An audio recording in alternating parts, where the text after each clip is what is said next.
fun topic to be talking about this afternoon, isn't it? Let's face it, none of us got into this property adventure in order to create a second or third full-time stressful job for ourselves. And that is possible, right? That can easily happen if you allow yourself to get bogged down in working in the business as opposed to on the business. Yeah. So one of the ways we can sort of change our mindset, I guess, a little bit is with regards outsourcing. So I thought you were the perfect person to speak to. I know outsourcing is a big thing for you. So yeah, maybe just give us a bit of like background on what you outsource and how you go about doing that. Well, it is a bit of a journey to get to the point where you're comfortable outsourcing. I will stress this because I think we are very much, as human beings, untrusting that anyone else can do as good a job as yourself. Yeah. So when you have built, a few properties under your belt, it's very easy to get sucked into speaking to the utility companies or sorting out the council tax or getting to the stage where you can actually just let go and say, well, what is my role as this property investor is actually quite a challenging prospect. And I'm not sure at what point someone needs to do that. When you think of it like that, like hiring a builder is outsourcing and not doing the project yourself, and all that, and using a broker as opposed to trying to go around calling all the lenders. So I guess in a sense we're outsourcing from day one, but it's getting into that mindset and taking that a little bit further, isn't it? Yes. Well, I'm always keen to say, well, your only roles as a professional investor should be finding the deals, assessing the deals, raising the money for the deal. Yeah. And that's it. Yeah. That's pretty much those three little steps: find it, analyze it, raise the money for it. That's it. The first flip for me was changing my mindset was when I was getting bogged down in lots of admin. Nick was always saying, we need a PA, we need an assistant. I was like, no, this is too complicated to explain all the different companies and all the different time to teach out someone how to do all of this. I think that was it, is I don't have the time to sit down and go through all of this. Yeah. And then that bedding in period of them getting to find their feet, and it's just quicker for me to do it myself. And then when we got Catherine in, it was like, oh my God, this is amazing. I should have done this years ago. So that was probably the first moment. And then I heard someone talk about high value tasks and low value tasks. Now, this has been, again, life-changing. And this is going to sound precious, but cleaning your own house, for example, is that a high value task, low value task? Well, it's a necessity unless you want to live in a ton of dust and chaos, which my house would definitely be. Paying someone £14 an hour for 4 hours a week, that is really sensible use of your time, because those 4 hours that you've got back, you could actually use to make more money. So just even on the simple things, all the little things that take up your most valuable commodity, your time, could you pay someone to do that? So I know we're going down a tangent here, but it's actually how you outsource your life, because it's about placing a value on your time, isn't it? And when you look at it in terms of the high value tasks, it's like, well, effectively, what do I bill my time out as, hypothetically? Could I be generating income with my time as opposed to using that time for non-income generating tasks, I guess? Yeah. I think the online shopping is a great example, because I've got a friend that says, oh, I never do online shopping. I like to go in and pick my fruit. And again, it's that trust issue. Like, someone else is not going to pick the fruit that I would pick. But if you think about how much time you spend walking around a supermarket on a weekly or monthly basis, and then the petrol to get there, the petrol to get back, the time for packing the shopping at checkout, unpacking when you get home.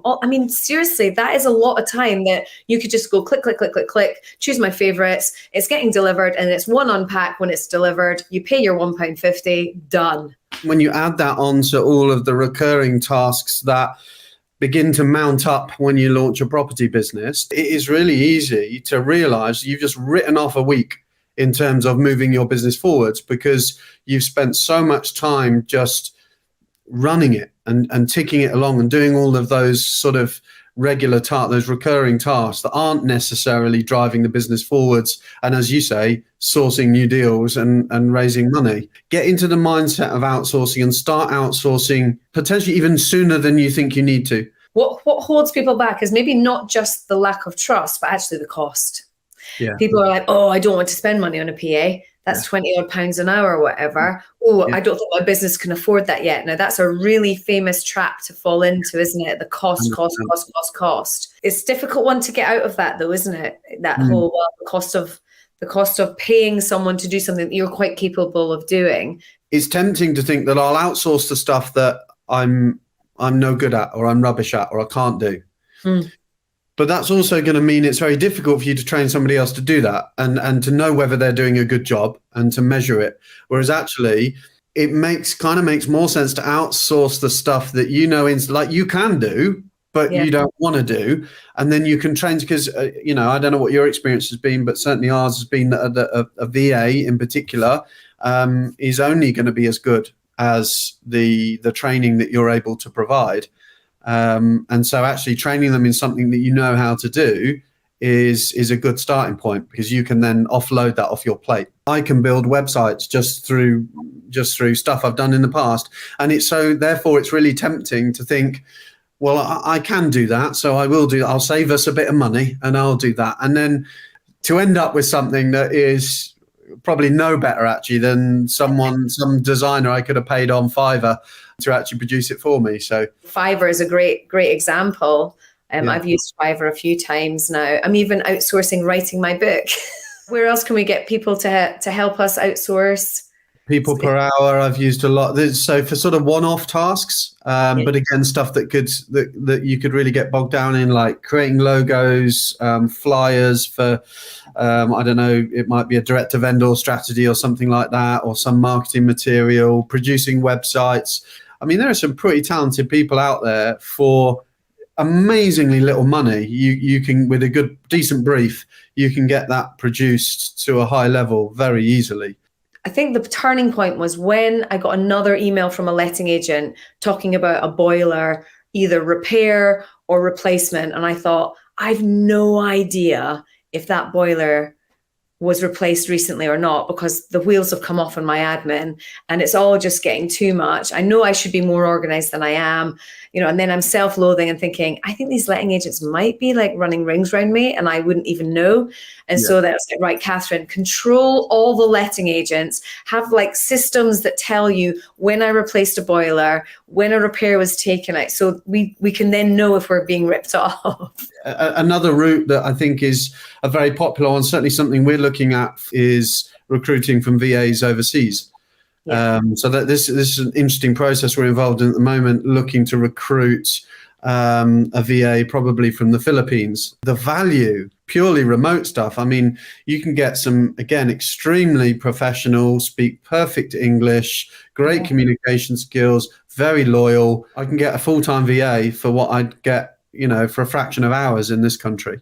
The thing about having a VA that knows your businesses, they then can help in things in your house, in your life as well, that maybe, again, let's face it, life admin is horrible to deal with, and it's something that you put low down as your priority, just all the little things in your life as well as your business. So I'm trying to think of all the stuff that outsource, and using the builder is a brilliant example, because how many students do we have that are in the trades and start doing all the refurbs on their first one or two properties and then realize they're moving really, really slowly because all their time is being sucked into doing that refurb when they could be out filling their deal funnel.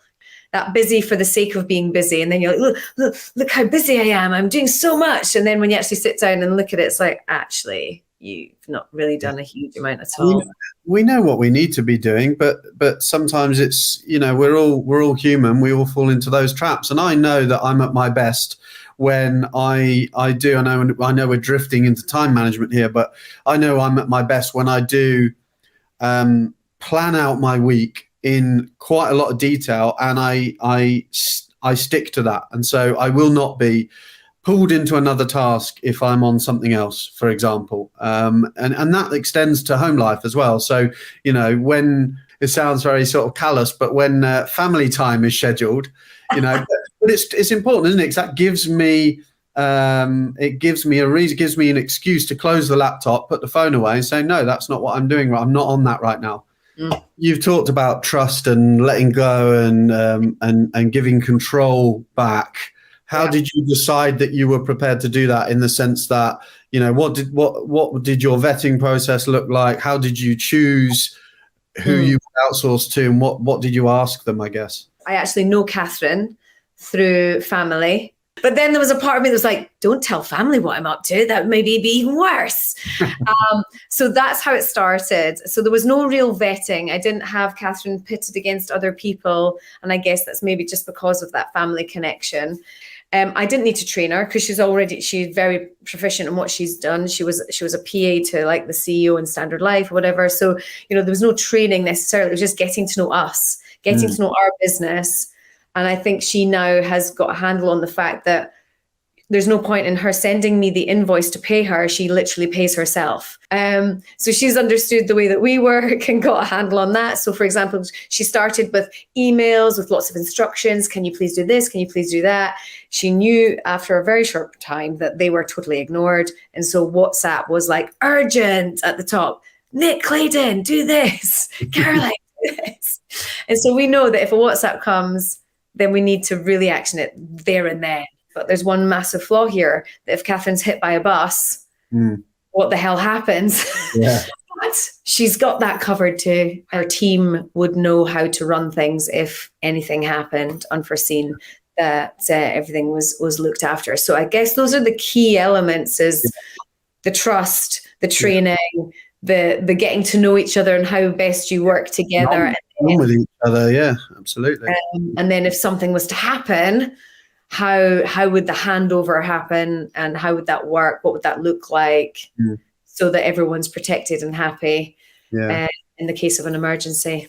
So we took on a full-time member of staff for our service accommodation business over a year ago. And the way so that was more of a formal sort of recruitment process and interview process to a degree.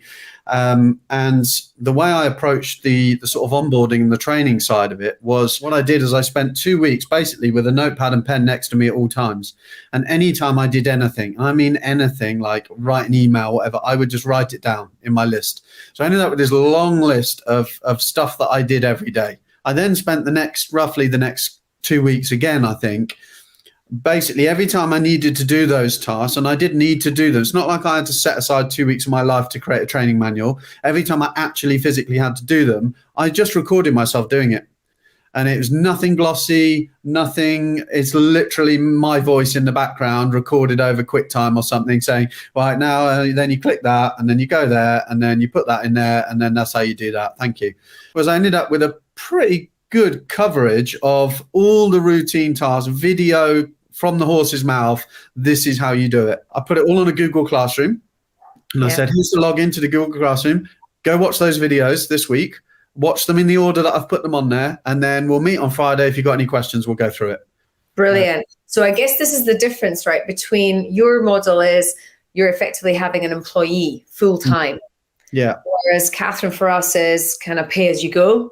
What we use, we pay for. So yeah, that's a very different offering on preparation and recruiting and training, isn't it? What becomes easy then is to bolt on your social media VA or your SEO website VA and find all the people with those specific skill sets to sort of bolt into that once you've built your team. That's kind of how we're approaching it, I think. So here's the other thing: hiring people better than you are. Yes. There will be people out there who actually, get over yourself, are better at this than you are. I might think I'm okay at websites. I guarantee you I'm pretty bang average at websites. There are plenty of people out there who will do a better job than me. So it's not just letting go of control, it's letting go of your ego. I'm sure I read in one of the books I've read recently is about you should be the weakest person in your business. And what it really means is that while you're the innovator and the driver behind the business, actually you want to be hiring people way, way better than you in everything. That's when you talk about your tax account, your accountant, your tax advisor, your broker, like these guys know that stuff better than we should. I mean, we are property investors. That's what we can analyze deals. We can see if a deal stacks up or not. We know how to finance and structure it. But beyond that, we literally know nothing. There's somebody like a planning consultant who knows how the council thinks, knows exactly what they're looking for, knows exactly how to play the game, because it's totally a game. That is worth having. Next step's probably a bit like I did the training manual, would be just write down everything you do for the next week. Like, work out what is taking your headspace and your energy and write it down, and almost keep it like a diary and think, right, first of all, yeah, should I be doing that if I'm the CEO of a company? Is that anything to do with raising money or finding deals? Yeah. If not, it's potentially a task that you could or should outsource. So when you say I haven't got time, it's like, I want to invest in property, but I'm really struggling because I haven't got time. Let's see how much time you can buy back, when you actually start outsourcing some of those tasks. And yeah, there might be a small cost attached to that, but it's like we always say, it's the cost of a shovel when you're digging for gold, isn't it? What can you free up? Fantastic. Thank you. Always a pleasure to catch up, Caroline. Thank you so much for that. And hopefully we've given people some ideas and some inspiration on outsourcing. And let's see where people run with it. Thank you so much for that. Take care. Take care, Caroline. See you. Yeah.